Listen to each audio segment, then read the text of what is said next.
All right, thank you, and record. All right, cool. Thank you guys for attending our town hall. Don't have many topics, but I did want to get in front of you guys and just have a conversation and keep everybody updated.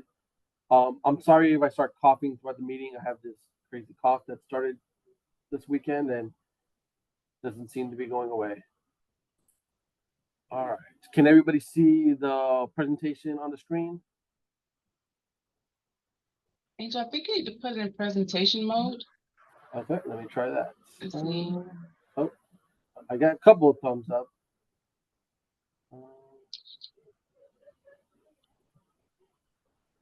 Presentation mode, light display.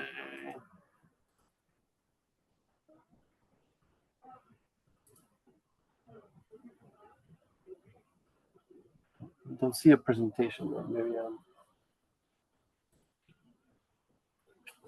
does it show up loud on the agenda?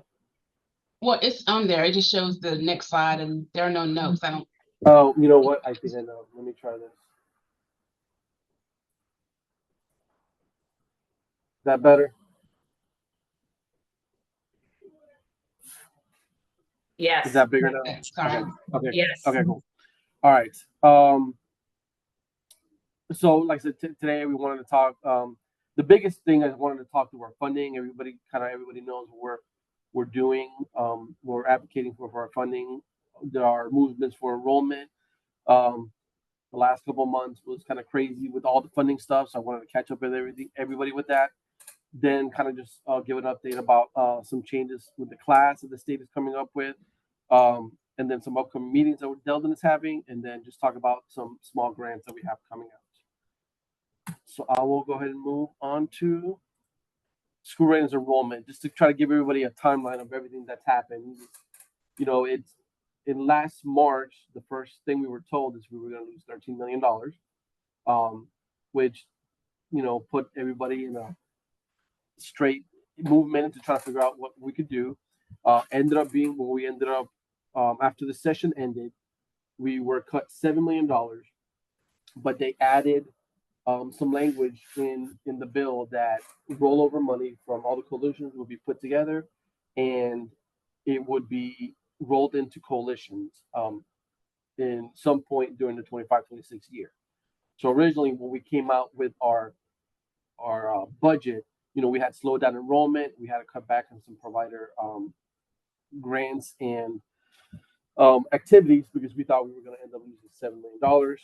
Thankfully, we got an additional 5.4 in August, which allowed us to pick up our enrollment again. Our goal was to basically try to get rid of our wait list by the end of this month. We had to drop down to close to 8,000 kids. Now we're trying to get back up to 9,000 and get our enrollments in back to the level that we had them last year. And then we were able to also add back some of the provider supports that were previously cut in the budget.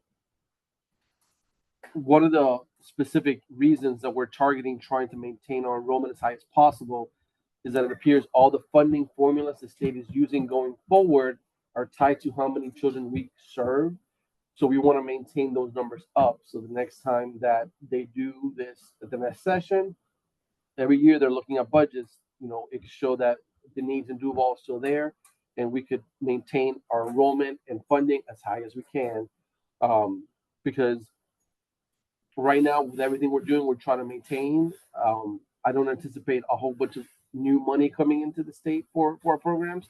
So we want to make sure that we could at least maintain the level of funding that we currently have in Duval County. Okay.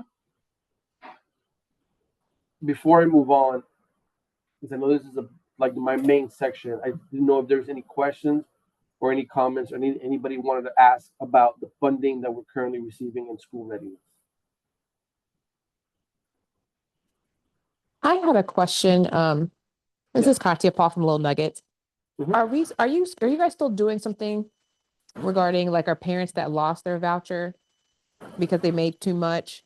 I forget that School Readiness Plus, I think is what it was. Yeah, so yes, the School Readiness Plus program was extended. for if the family is currently enrolled in school readiness and they cross the 85% state minimum income but make less than 100% of the state minimum income, they are being enrolled into school readiness plus. It is, even though it's called school readiness plus, it really has nothing to do with school readiness. It's separate funding. Currently, right now, I think we have around 15 or 16 families. We have been trying to communicate this out to our families because I think a lot of times what happens is parents think they're not eligible and they just don't reapply for redetermination. So if you have a family that is in the program for you and you think for some reason they think they're not eligible, please still have them submit the documents. Because like I said, we do have that school readiness plus funding that is available for families that cross that threshold so they can stay in the program. Okay, so they would just need to, because they haven't, my family hasn't had a voucher in a little while. But I just tell them to apply. If they lost their voucher, that's harder because the SR plus has to be somebody who's currently enrolled in school readiness. But which actually kind of feeds into the next piece. The state did increase the eligibility requirements for school readiness itself. So it could be that family might be eligible for school readiness with the increased eligibility threshold. So I would still have them apply. We also do have some city funding that lets us have a little bit higher threshold to try to keep them in the program. So I would always tell the family to at least try to apply, call CCR&R if they have any questions on the documents that they have, so we could try to get them in. Okay, I'm sorry, you said to call whom? This the CCR&R team, the 208-2044. If they have any questions about the eligibility, like I said, they can also try to apply for the wait list. Because like I said, we do have a couple of different funding pieces, not only with school readiness, but school readiness match that goes higher than the 55% city median income. So they might still be eligible. And every year as inflation happens, the amount that is eligible goes up. So they could still be eligible. Okay, thank you. You're welcome. So that kind of leads me into the change from the legislative bill. So one of the changes that happened in this session is that the state went away from SR eligibility, school eligibility tied to the federal poverty level of 150% and changed it to state median income of 55% of school readiness. So the full scale is on our website, but I wanted to show you guys some of the entry levels for school readiness. This is not for our match program or school readiness plus. This is for school readiness, and what families would need to make in order to come in at 55 SMI, which is higher than 150% of the federal poverty level, which is what was happening before October 1st. Okay. All right. Any questions with eligibility or funding? Angel, so just for Mhm. correction, you said that in order for them to be eligible for the school readiness plus, they need to be eligible for school readiness first. Well, so the way the state did school readiness plus is that the families could only get into school readiness plus that are exiting the school readiness program currently. So if a family is currently in school readiness and they make too much money before school readiness plus, they would leave the program and there was nothing there for them. The state created the school readiness plus program to extend the family's eligibility who are currently in school readiness. So it does help families who are not eligible for school readiness anymore, but unfortunately, it doesn't cover families who are not in the program. It's kind of an extension of the ones who are currently, which is why it's very important that if they're currently in school readiness and they're going to go into school readiness plus, we can't have them leave the program because once they leave, they can't go into SR plus. Gotcha. Okay. Okay. Yes. Okay. All right. Any other questions?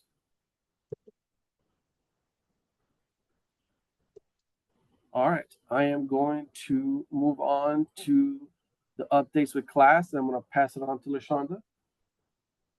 Good evening, everyone. Again, I'm LaShonda Hicks, Chief Program Officer, and just want to bring to your attention an update that's coming during the next program year, so beginning 26-27.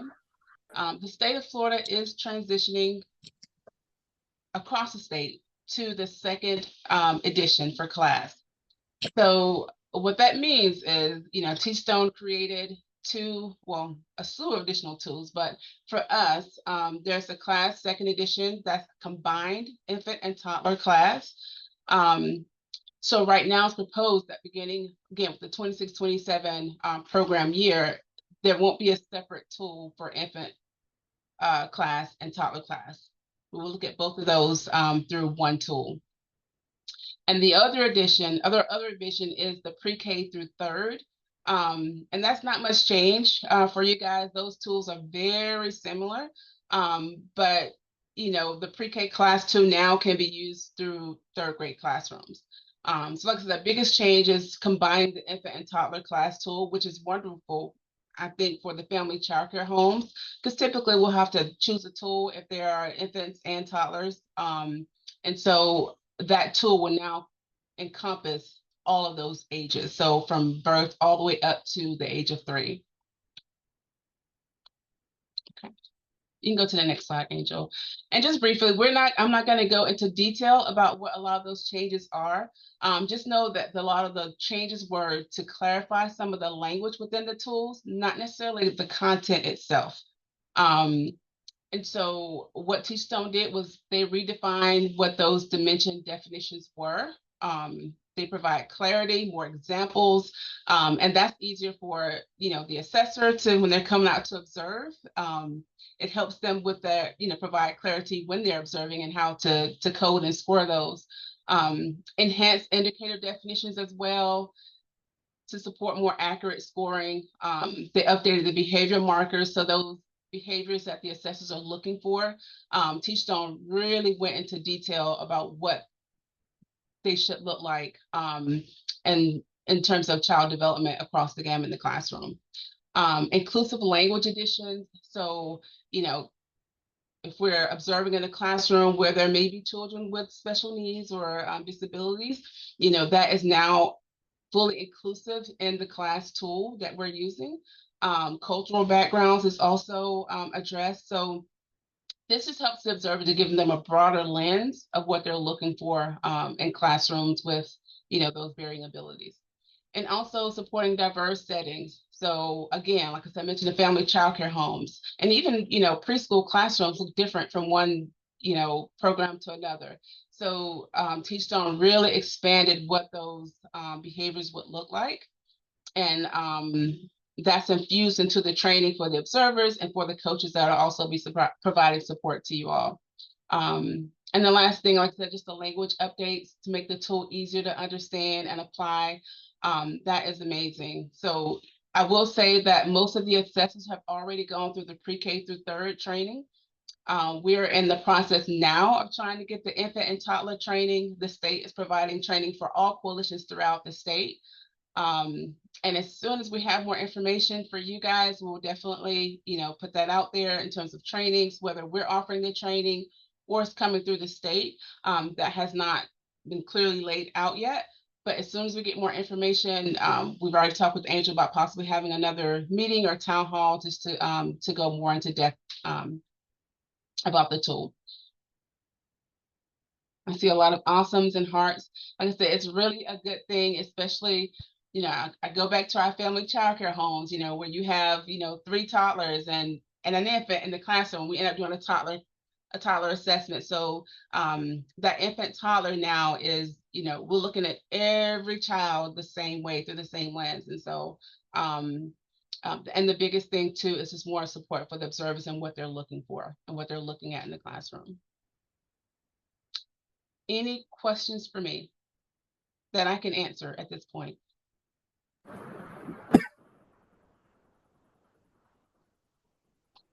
All right, awesome. Yeah. Thank you, Shonda. All right.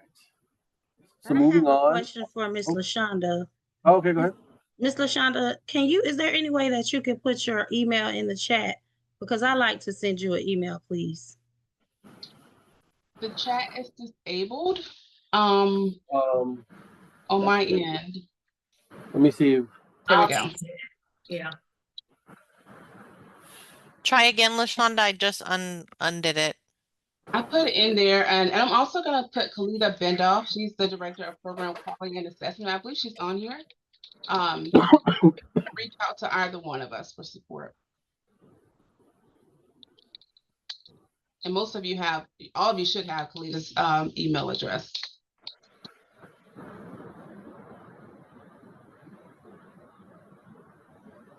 All right, there you go. All right. Any other questions before we move on? I'm sorry, I put my. I think that's supposed instead of it's L. Yeah. Here we go. There you go.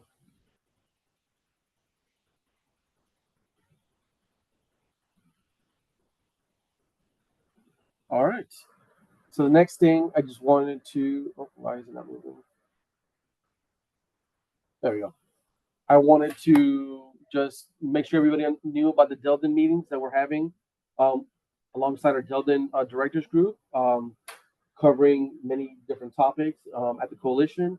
The one we have upcoming next week is provider service updates, just kind of talking with the provider service team about everything that goes on with contracts. And then in January, we're having roundtables and networking.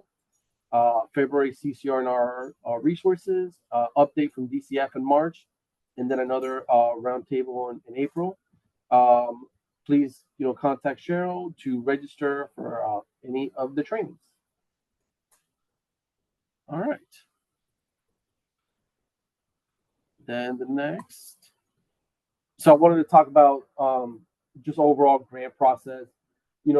With our cuts in funding and limited funding, I've been trying to find as many ways as we could do some grants as possible. We are limited in funds, but we did want to be able to. We did get the board to approve a couple of limited grants just so we could keep going the process. I think our plan is to basically try to do some small grants each year, and then at least until we get through the group, through all the providers, and then kind of reset. Which is why we're probably going to focus on the providers who could not be eligible who did not receive, or who did not get it last year. The first one specifically, the VPK curriculum grant, is focused for providers who got on probation for VPK. I'm trying to find any way we can provide any resource to help those providers. Not going to get into this call into the details of the VPK pop piece.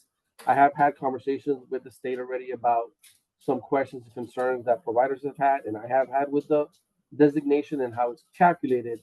But the calculation comes from the state. So on our end, all we could do is try to provide as much support as we can.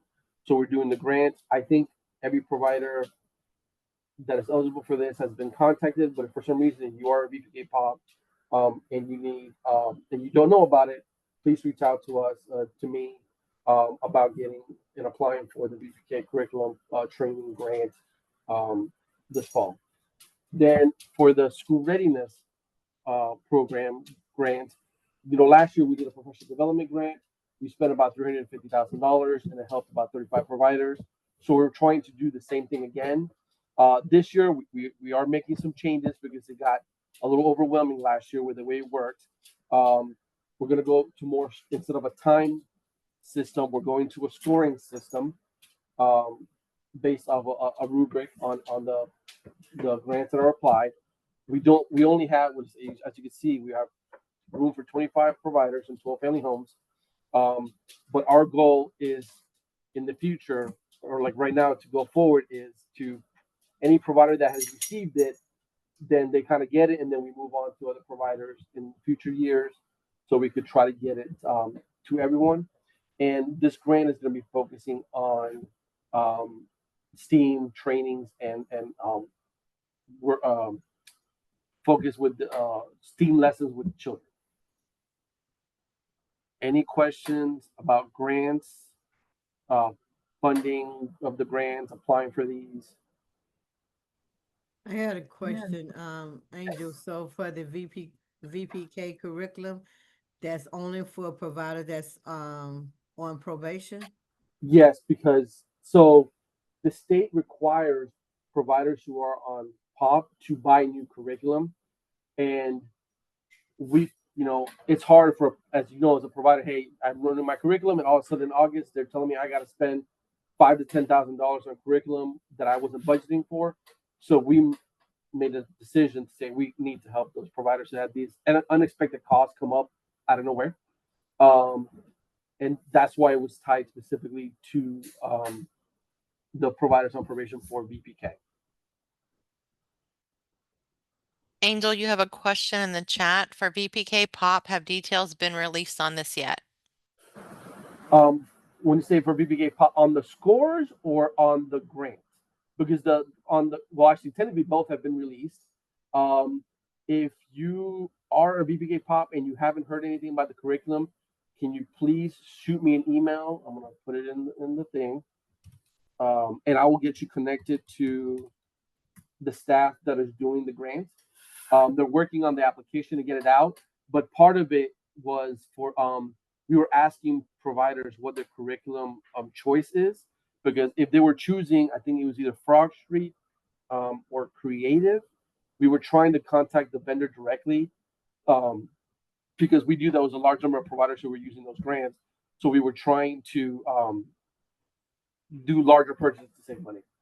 The application details have not gone out. That is what we're working on. But everybody should know it is coming. Okay. Can I get the web author site for the application? And the application will come out. Yeah. So when I'm assuming you're meeting the school readiness one. When the school readiness one is ready and out, we will make sure it goes out to the providers. Ms. Sanks, the curriculum VPK one is only for the probation. The school readiness one is for any current school readiness provider outside of the ones who got it already last year. Does this apply to providers that were listed as incomplete? No, the incomplete are not POPs. Now, if you're a provider who was incomplete and you're concerned about your score next year, if you reach out to us, we'll figure out if there's other ways that we can assist. But right now, the VPK curriculum is only for the POPs. I think I got. Angel, can I interject something quickly? Yeah. This is John. Good evening, everybody. For the STEAM grant, a tentative plan, it was in the provider e-blast, is that the application will be posted on the ELC of Duval website, and the web author link will also be on there. The timeline is going to be Monday, November 3rd to Friday, December 19th is the window for applications. And the deadline will be Friday, December 19th. That will be the deadline to submit the application. That's the tentative plan right now. And that's just in case we don't get web author up and running, but that information was posted in the e-blast. We will have another posted in the e-blast in November to solidify all those dates, but that's kind of the timeline we're looking at now. For Ms. Phillips' question, I think that was the question she was asking.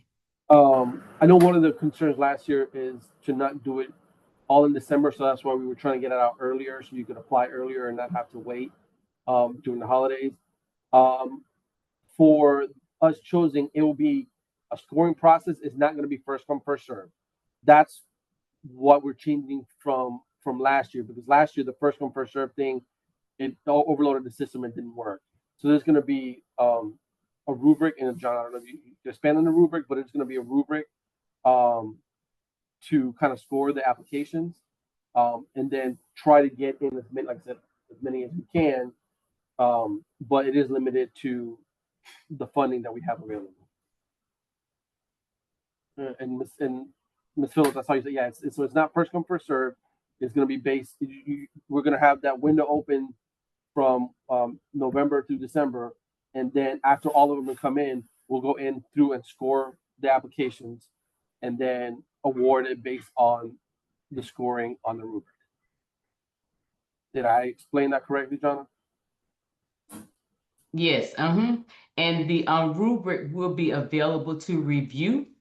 You won't score it, but each provider that applies will have the rubric available to review.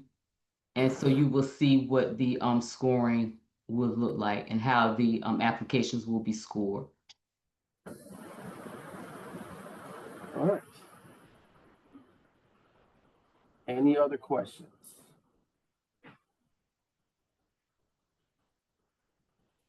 Like I said, with the school readiness one, since it is limited, my goal is to basically include this in every budget. So that way, even if we have to do 40 at a time, you know, we're eventually going to be able to get through everybody. It's just, as you can see, funding is limited. So we're trying to make something available so it can help you guys. All right. So then I'm going to move on to promote. I guess we are having a family day, a family fun day. At the Arthur's Farmers Market on October 25th. This is part of the healthy eating, and I think we call it veggie bus, but I think they're called veggie markets now, where we try to get vegetables and fruits to our families. So families that attend receive a $15 voucher to be able to buy fruits and veggies, or I guess we'll get a pumpkin at the event. So, and I believe Ann is sending this out in e-blast, but we wanted to make sure that we mentioned it so we can get it out to our families.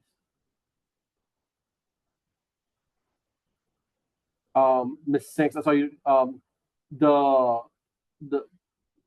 The 10,000, 8,500. Yeah, it's the each provider. Like if you're a licensed provider, you could apply up to the 10,000. The dollar amount is just different between homes and licensed centers. It's not like it was in the ARPA grants that was tied to enrollment or anything like that. This is just two set amounts. If a provider doesn't need the full 10,000, they're more than welcome to apply for less. And last year we did have some providers that had less, but we were allowing it up to 10,000. Okay. And then the last thing I kind of wanted to cover is just to let everybody know that we have condensed and combined our professional training calendar on our website to have all of our training events and other learning events like the class chats. So if you're trying to find, something that's going on with the coalition when it comes to training or anything like that, please visit our website so you can see what is on our training calendar. All right, I think that is pretty much it on my end. I did want to bring up again, I am having the small group meetings with providers the next 2 weeks. Right now we've started 2, but if those 2 fill up and there's other providers that would like to meet, I'll add some more in November. If you're a provider that couldn't get in because we got full, just still follow up with Ann to say, hey, I would like to, to attend, because if I see that there's some other providers that want to have a meeting, I'll be glad to add another meeting. Those are specifically for me to listen to you guys. In the beginning, I just kind of covered some basics like this, just kind of covering our current situation, things that we've been trying to focus on, and then just kind of listen to you guys to see, what are the things that, we need to work on or assist providers with. So I do enjoy when you guys come out to those. All right. Any final questions or comments before we end?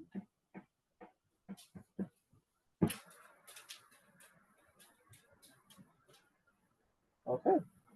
All right. Well, thank you all for getting on. This was a quick one. And I will happy to see all the providers on the next couple of weeks. Thank you guys very much.